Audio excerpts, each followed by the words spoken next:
So friends, when it comes to financial planning, what are the 4 critical factors which you need to consider while working out your personal financial plan is what I'm going to discuss in this specific video. And please share it to your friends, colleagues, relatives so that they can gain maximum from understanding what are these 4 factors while building their own financial plan.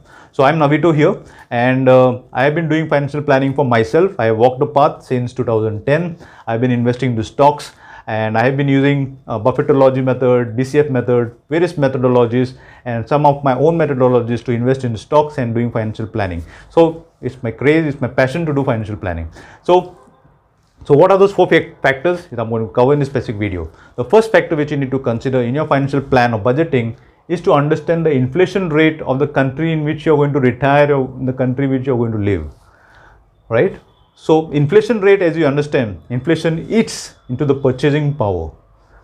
What you're going to afford today, 2 burgers for 100 rupees, and after a year you might be able to afford only 1 burger for 100 rupees. That is loss of purchasing power. You need to grow the money double every year so that you can afford the same number of burgers in the subsequent year. So that is what is inflation rate, and this figure you can get it on the financial websites. You can Google it out. You can search for the average inflation rate for the past 10 years in India or any other geography for that matter. So once you know the inflation rate, the second most important factor which you need to consider is your investment rate of return. So as they say, the higher the risk, the higher the return. The lower the risk, the lower the return. And it also depends on your goals, whether they're long-term goals or whether they're short-term goals. Depending on these goals also, you need to select that kind of instrument. It could be like debt instrument, or it could be mutual fund investments. It could be various instruments to meet those financial goals.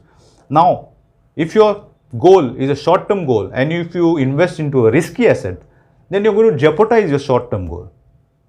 But when it comes to me, I like having 3 classifications: short-term, medium-term, and long-term. When it comes to short-term, I classify it as like requiring money up to 1 to 3 years, and when it comes to medium-term, it is like 3 to 5 years, and then beyond that, beyond like 7 years, it's a long-term investment.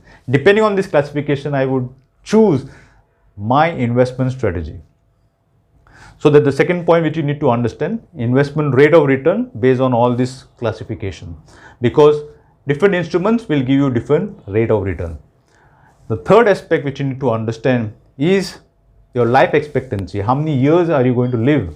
The life expectancy in India is about 70 on an average, and it is expected to go higher, like 75 to 80, with improving medical facilities available in the nation.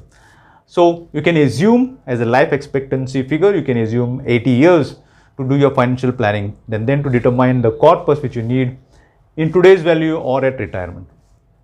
The fourth aspect which you need to understand towards financial planning is to understand the current cost of your goal.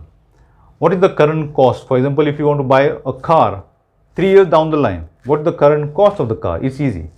If you want to buy a house 7 years down the line, what's the current cost of the house? Then you can inflate it and get the value. But when it comes to retirement planning, it is very tricky. When it comes to education, it is even more trickier. In fact, retirement planning is more trickier than education. When it comes to retirement planning, it depends on the location where you're going to retire. It's going to depend upon various medical conditions. It's going to depend upon your future lifestyle. What is the lifestyle you want to achieve in the future? What is the lifestyle you're growing with it currently? Or you're keeping your lifestyle stable enough, you're going to keep the same lifestyle throughout. That is also going to matter towards your current cost of retirement planning, current cost of the goal which you want to achieve. So these are the 4 factors, my friend. If you have liked it, please share it to others as well and like it as well, and drop down your comment section so that I can help you in your own financial planning to understand these factors if you need help. See you. Bye.